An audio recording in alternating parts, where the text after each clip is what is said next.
他！一声清脆的耳光声在皇家 KTV 天字号包间里响起，一个穿着服务生服装的青年被打得一个趔趄，差点一头撞在门框上，半边脸上顿时出现了5根清晰的手指印。陈塘，你铁萌脑袋有病吧？人家客人之间搂搂抱抱关你鸡毛事儿？你居然拿酒瓶砸人家张老板，疯了！得罪了张老板，你负得起这个责任吗？拿着对讲机的领班气呼呼地呵斥这个叫做陈塘的青年。陈塘站稳之后，依旧护着背后一个短裙的美女。美女穿着白色衬衣，肌肤雪白，长发飘飘，颇有气质。不过美女看陈塘的眼神有些复杂，还有几分无奈。陈塘是皇家 KTV 的服务生，负责给天字号包间上酒水、果盘之类的。刚才在包间里看到几个肥头大耳的老板，居然想对这个女孩动手动脚。女孩手里拿着水果刀，一边哀求一边后退，都被逼到了墙角。几个男人打掉了女孩的水果刀，眼看要抓住女孩的手用强。陈塘怒了，捞起啤酒瓶砸在那张老板的手背上。张老板手背开裂，鲜血直流。此时医生正在旁边帮忙包扎。你们不准动他。陈塘没有直接回应领班的话，而是眼神坚定地盯着 KTV 里的那群男子。你们谁动他，我跟你们拼命。那深邃犀利的眼神就像是一条毒蛇一样，盯上你就让你莫名的有些不安。张老板从沙发上站起来，挥舞了一下裹着纱布的手，上前2步，猛然一脚踹在陈塘的肚子上。靠，你谁啊？林总来陪我们喝酒还需要你允许？告诉你，今天就算老子要在这里上了他也不敢说半个不字。张老板消消气，您放心，今天保证给您一个满意的结果。领班刘经理一脸谄笑地劝着张老板。这个张老板是云城做房地产的，手下10几个楼盘，在云城红黑两道都手眼通天，可是货真价实的一尊大佛啊！就连云城电视上经常出现的那几位大佬，见到张老板都要客客气气的。这样一尊大佛，若是伺候不好，会出大麻烦的。陈塘一屁股跌坐在地上，张老板居高临下的看着陈塘，眼神中尽是得意，嚣张仿佛是高高在上的君王在俯视自己的奴隶一样。你敢！陈塘从地上爬起来，伸手拉了一下背后的美女道：初雪，走，跟我回家。如此的一幕让张老板、领班的刘经理等人都不由一愣，随即全都哈哈大笑起来。哈哈，让他跟你走？好啊，我倒要看看林总敢走吗？今天喝酒来喝酒，可不是我强迫他的，是林小姐主动约的我们，对吧？张老板一脸得意的和另外几个男子对视了一眼，那几个男子纷纷点头附和。对啊，林小姐的公司资金缺口3000万，陪我们喝一顿酒就可以获得3000万投资，这买卖划算啊！反正喝喝酒而已，又不会少什么零件。呵呵。旁边另外一个光头老板也帮腔道：小子啊，林小姐可是云城第1美人，你又是她什么人？凭什么让她跟你走？陈塘顿住脚步，眼神灼灼的看着沙发上的几个人模狗样的男子道：凭什么？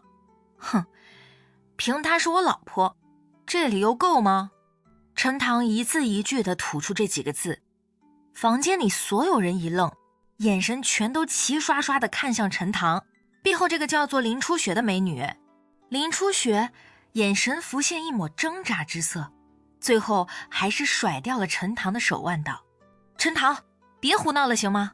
啊，如此说来，这个陈塘还真是云城第1美女的那个窝囊废物老公？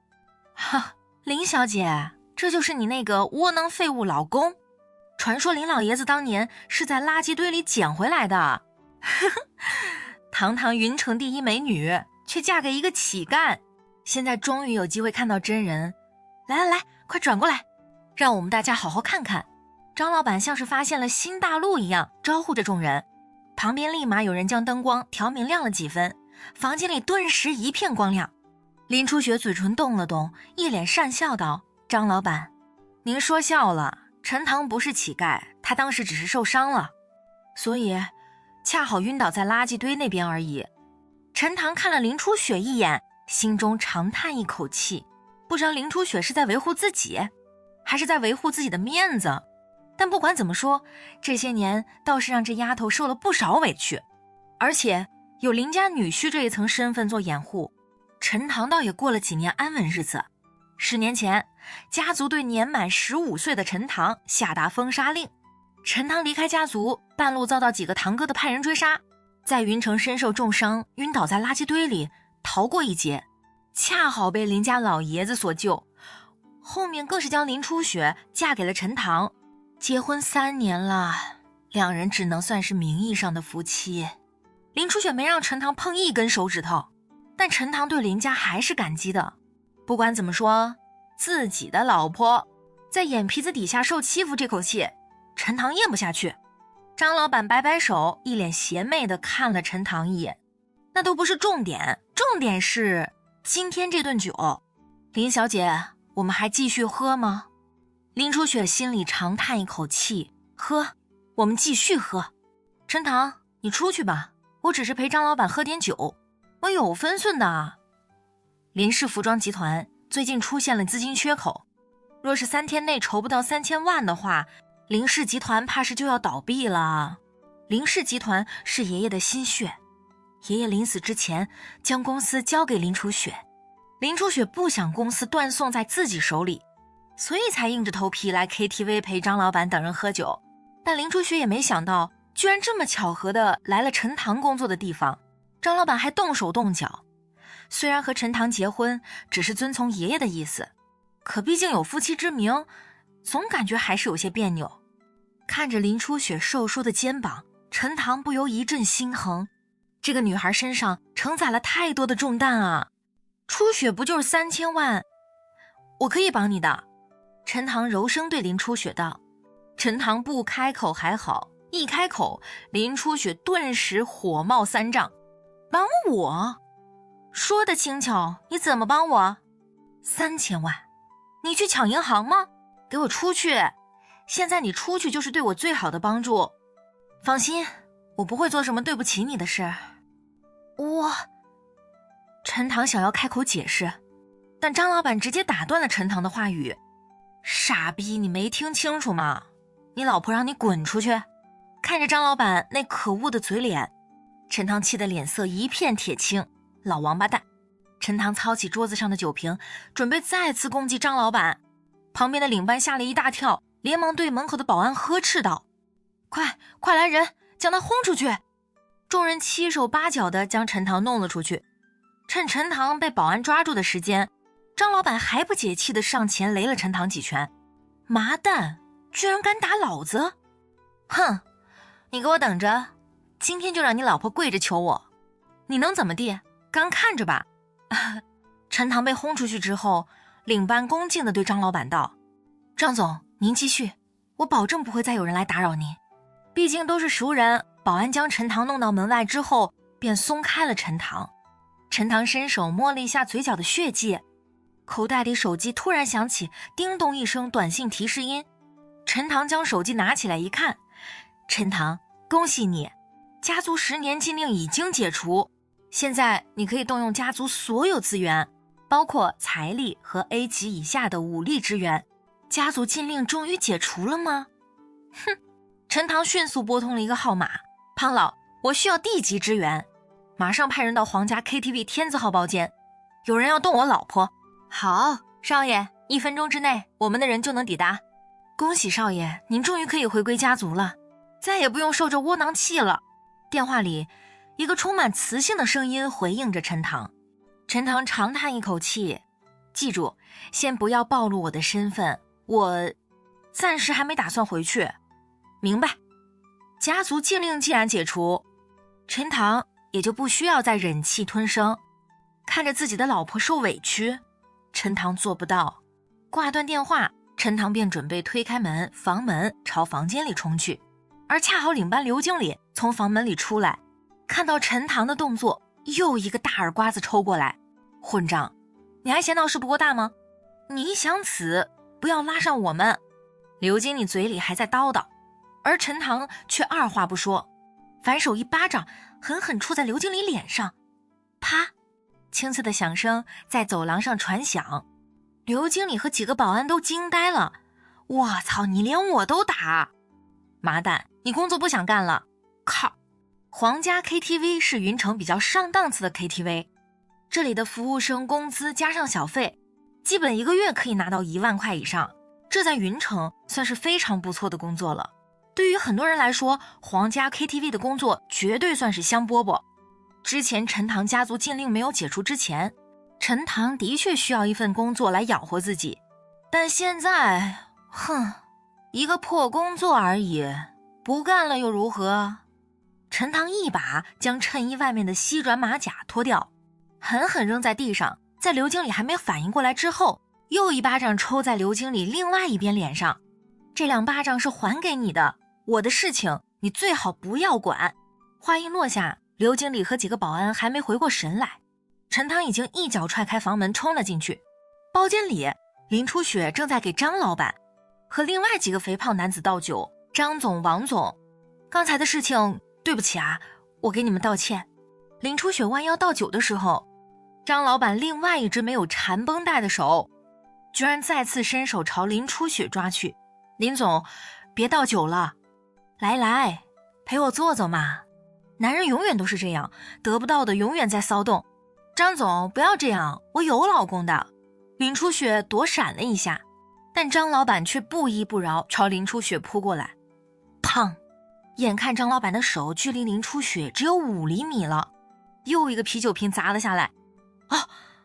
张老板一声惨叫，手臂闪电般的缩了回去。这只手再次报废。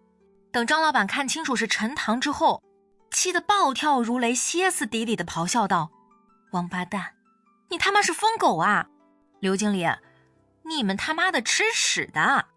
小子，老子今天不弄死你，我跟你姓！刘经理带着几个保安忙不迭地冲进来，好不容易将陈塘控制住。对不起，张总。接连2次好事都被打断，现在连林初雪的毛都没触碰到。张老板此时都气到了极点，麻大就知道说对不起，有个鸡毛用，老子今天要废了他。说话的同时，张老板顾不得流血的手背，抓起一瓶啤酒抡起来，便准备朝陈塘脑袋上砸下去。陈塘被刘经理和几个保安抓着手臂，此时动弹不得。这一啤酒瓶若是砸下去，陈塘的脑袋铁定要开花。林初雪在旁边看到张老板的动作，连忙上前挡在陈塘面前。张总，您消消气，我替他向您道歉，您看在我面子放过他如何？毕竟他是我老公。但张老板此时却像是发怒的狮子一样，根本不理会林初雪。滚开！臭彪子啊，还真以为你个二手货我多稀罕？等会儿老子再跟你算账。张老板瓶子抡起来，刚准备砸下去，门口哗啦啦传来一阵脚步声，一个冷冷的声音在房门口响起：张浩很威风嘛，欠我的钱什么时候还？听到这声音，张老板在空中的手顿时僵住了，满脸堆笑的转身过来，朝门口道：刘老大，刘爷，我们不是说好了宽限2个月吗？门口一个穿中山服的男子踏步进入包间，男子没什么其他的特征，国字脸，满脸春风，甚至还有几分儒雅的气息。不过包间里剩下的几个老板见到刘爷，全都齐刷刷地站了起来，客客气气的道：刘爷。刘爷伸手弹了弹衣袖，淡淡的道：我突然改主意了，跟我走一趟吧，你有8个小时通知你家里人筹钱。对了，还有你们，既然都是一起来的，那就一起走。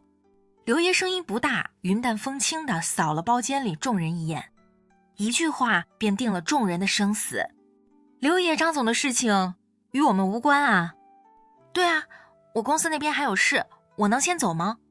那边几个跟着张浩一起来的老板听说要跟刘爷走一趟，顿时脸色一片苍白，身体都在瑟瑟发抖。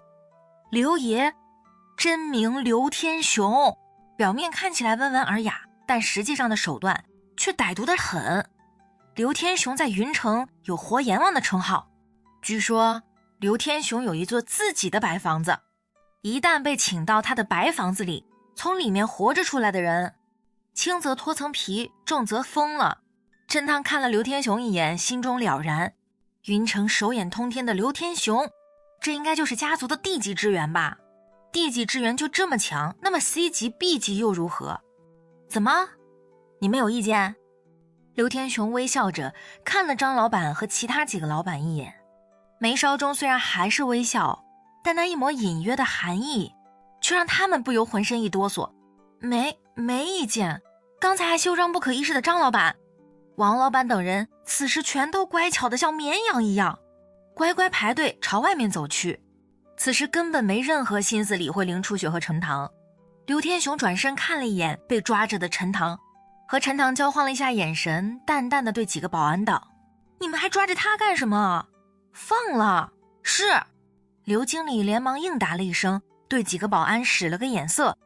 刘天雄这种大人物，就算皇家 KTV 的老板都只够给他提鞋的份儿，刘经理哪里敢得罪？见陈塘安全，刘天雄也没多做停留，快步离开包间。领班刘经理狠狠瞪了陈塘一眼：陈塘，算你走运，今天有刘爷帮你说话，否则老子打断你双腿。我现在宣布你被开除了，滚，别让我再看到你。放下狠话，刘经理忙不迭地带着几个保安离开。今天这事儿他必须要尽快向老板汇报。包间里最后只留下林初雪和陈塘。初雪3000万就把自己卖了，值吗？林初雪复杂地看了陈塘一眼，有些苦涩地道：哎，你不懂，公司快破产了，我非常需要那3000万。和陈塘结婚这么多年，林初雪和陈塘之前虽然没有多么亲密，但也没有多么苦大仇深。况且今天陈塘还百般维护自己林初雪内心。还有一点感动呢，反倒是林初雪的那些亲戚，除了爷爷之外都百般鄙视陈塘，总觉得是一朵鲜花插在了牛粪上。陈塘深深看了林初雪一眼：走吧，你先回家，以后不要做这种傻事了。3000万，我去找我同学帮忙投资，看来是时候去一趟银行了。3000万很多吗？陈家就算是旁系，每个家族子弟解除禁令之后所能调用的财力至少应该都在上百亿级别吧。更何况陈塘还是陈家大房嫡系少爷。对于陈塘的话，林初雪倒没怎么放在心上。随你吧，他并不相信陈塘能拉到3000万投资。当年一个昏迷在垃圾堆旁边的家伙，高中和大学的学费都是林家出钱资助的。关于陈塘的身份，林家曾经派出了无数人打听，但很显然林家所在的层面根本触摸不到陈家那个层面。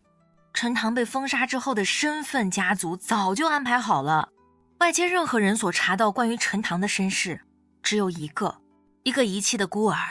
和林初雪分别，庞老的电话就打了过来：少爷，您那边事情是否已经解决了？您没事吧？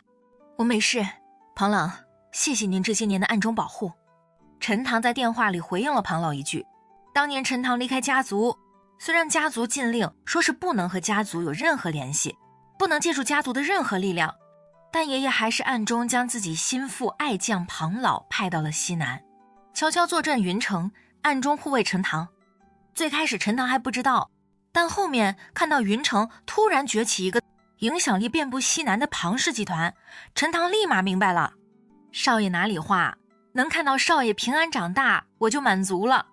庞老在电话里顿了顿道：对了，神医安保公司的刘天雄，刚才非常诚恳的想要宴请少爷，您看要见一见吗？陈塘稍微沉吟了一下：见一见吧，西南卫所的这些人都叫到一起吧。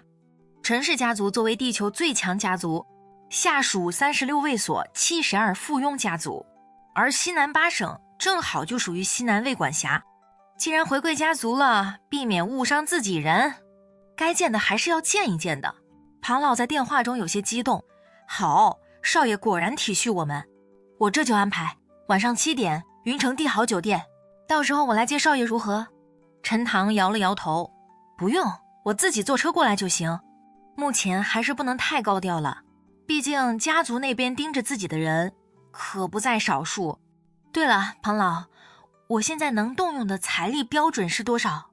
老爷子那边吩咐，暂时对您开放的临时额度是500亿，后面随着您逐步完成考核，额度会逐步提升。您的资金额度已经转移到了云城华人银行分部，您只需要去云城华人银行激活，便可以随意调用。陈塘点点头，500亿目前来说已经够用了。庞老，麻烦您帮忙做2件事。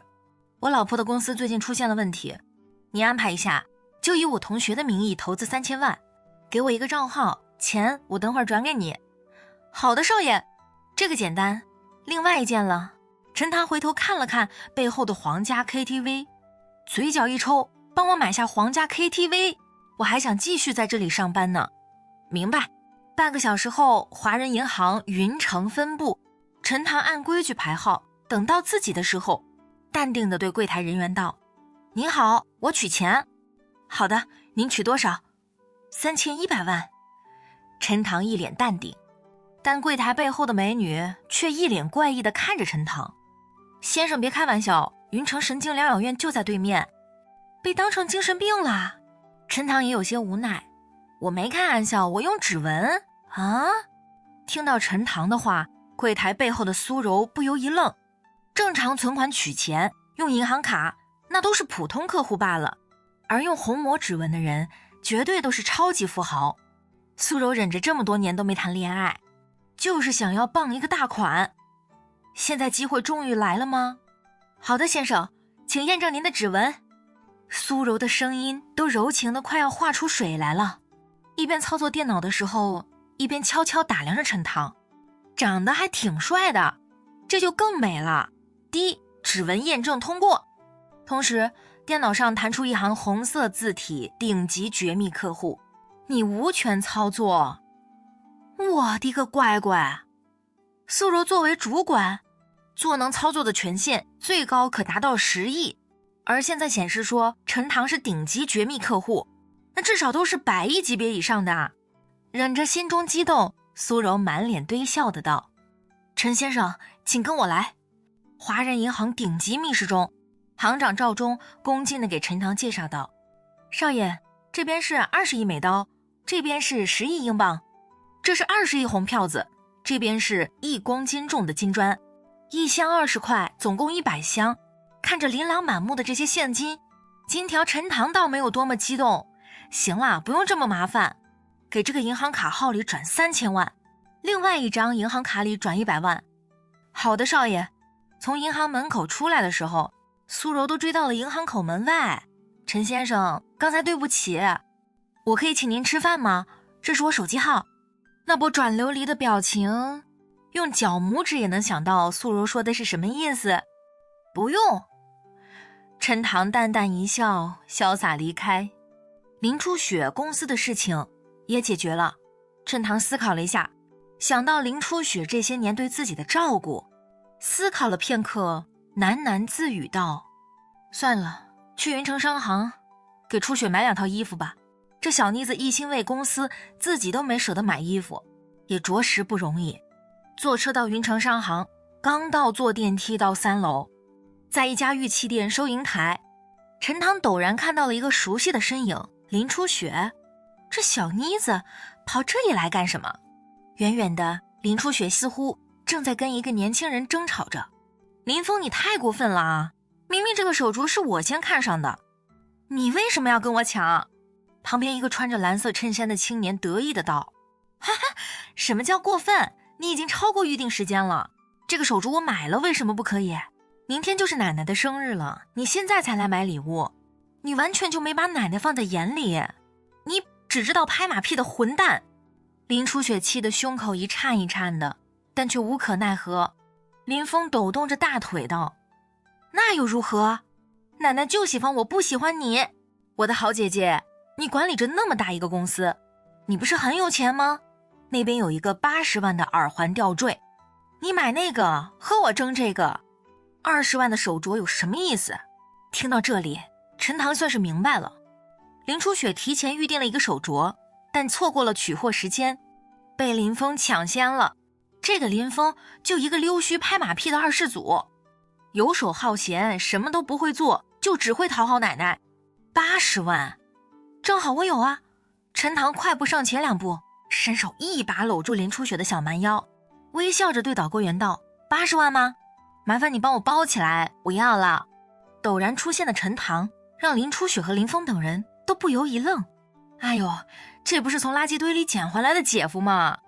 滋滋，有意思有意思，你不是好好在 KTV 伺候人，跑这里来装什么逼？80万说的轻巧，你见过80万吗？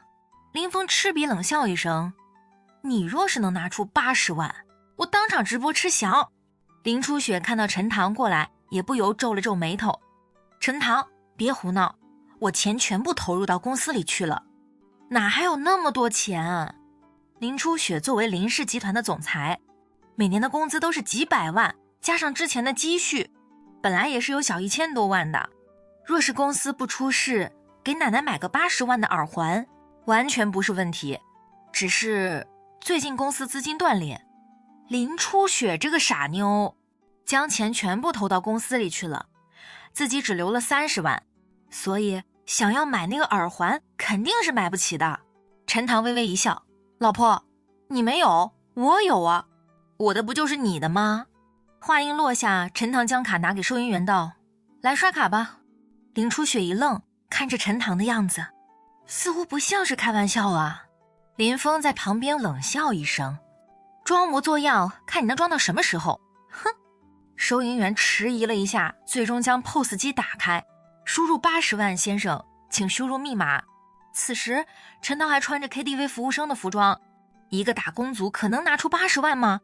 不过出于对客人的尊重，所以收银员打算配合陈塘演出罢了。滴滴滴，当陈塘输入密码，按下确认之后， POS 机居然开始吐出打印小票，刷卡成功了。收银员愣住了，林初雪愣住了，林峰也愣住了。陈塘嘴角抽了一下，朝旁边的导购员看了一眼道：“还愣着干什么？包起来啊，我钱都给了，不卖给我吗？”哦，好好好，先生您稍等。旁边导购员这才反应过来，忙不迭地去拿包装盒，准备将耳环包装起来。陈塘转身淡淡看了林峰一眼，林峰，我记得你刚才好像是说要直播吃翔的，要不我现在给你拉一点？你，这不可能。林峰被怼得脸上青一阵紫一阵，上前抓住小票检查了一番，一连串的零的确是80万没错，但林峰却不想就这么认怂，眼珠子转了2下，猛然开口道：“不对，你这个垃圾不可能有那么多钱，你肯定是偷来的，对，一定是这样。姐姐，你要小心啊，小心连累你。”被林峰这么一提醒，林初雪也有几分紧张。陈塘，你从哪里来的这么多钱啊？陈塘在 KTV 工作的工资，林初雪自然是知道的，一个月1万多点，除开平时的生活开销之外，一个月能攒下5000块就不错了，但也不够80万啊。收银员小妹也顿住了，若陈塘这80万真是偷来的，那就是赃款是要被追回的，他们可不敢大意。陈塘早就猜到林峰会这样质疑，理由都想好了。呵呵，最近运气比较好，昨天买的一张彩票中奖了，扣除税之后恰好有100万，要给你看发票吗？原来如此。听到陈塘的解释，林初雪和收银小妹、导购员都是暗中长舒一口气，这样就能解释得通了。可是你也不能这样乱花钱呀。林初雪虽然嘴里对着陈塘娇嗔一声，但内心里却还是非常感激陈塘的，毕竟刚才陈塘帮他解围，还给奶奶买好了礼物，给奶奶买礼物应该的，这是对奶奶的孝敬，对吧？林峰弟弟。陈塘一脸邪魅地看着林峰，怎么，你还不打算走？真打算直播吃翔？哼，算你狠，走着瞧。林峰狠狠地瞪了陈塘和林初雪一眼，转身快步离开，一边走还一边拨通了一个电话：“刀哥，帮我找个机灵点的人办点事。”哼，80万的礼物吗？若是礼物被打碎了，我看你还能不能再拿出80万。林初雪和陈塘并排从玉器店离开，看着旁边的陈塘，林初雪有一种错觉，眼前这个陈塘似乎和之前有些不一样了。但究竟哪里不一样，林初雪也说不出来。到了电梯旁，林初雪准备坐电梯下楼，但陈塘却伸手一把拉住了林初雪。别着急走啊，再去那边服装店逛逛。说实在话，我这个做老公的感觉很对不起你的，从15岁开始吃穿住用都是你在养活我，现在总该给你买2件衣服报答一下吧。林初雪一愣，你要给我买衣服？胡闹！陈塘，你不过是中奖了100万，有点钱也不是这么乱花的。而且公司现在正在危机时间，若是公司破产了，我们就……最近为了公司的事情，林初雪可谓是吃不好睡不好。陈塘看着林初雪的模样，心中不由一阵心疼，柔声道：老婆，公司的事情你不用担心，下午我去找了我同学，他同意给公司投资了，想必现在钱款已经快要到位了吧。找你同学投资？陈塘，你能别开玩笑吗？那些和你关系好的同学我基本也都知道，没几个家庭情况好的还能投资3000万。林初雪很显然不相信陈塘的话，甚至眼神中有些失望。这个陈塘以为自己中奖了100万就开始飘了吗？就在此时，叮铃铃，林初雪的手机突然响了，是公司的秘书唐倩打来的。林总喜事啊，大喜事啊！刚才有一个自称是姑爷同学的人给公司投资了3000万，这下公司的资金问题总算是解决了。秘书还在电话里兴高采烈地汇报着，而林初雪的脸色则是一片疑惑地看着陈塘，心中则是一片剧烈震惊。这个陈塘真的给公司拉到了投资？他有什么富豪同学，自己为什么不知道啊？唐姐，你确定资金已经到账吗？林初雪的呼吸也有些急促，满脸潮红。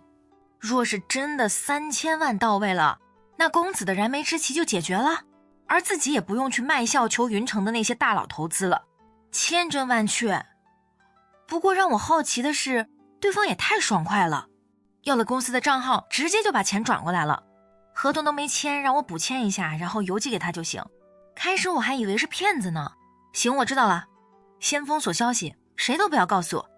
林初雪和唐倩结束通话，转头眼神有些复杂的打量着陈塘好半天，陡然开口道：陈塘，你实话告诉我，你该不会是超级富二代吧？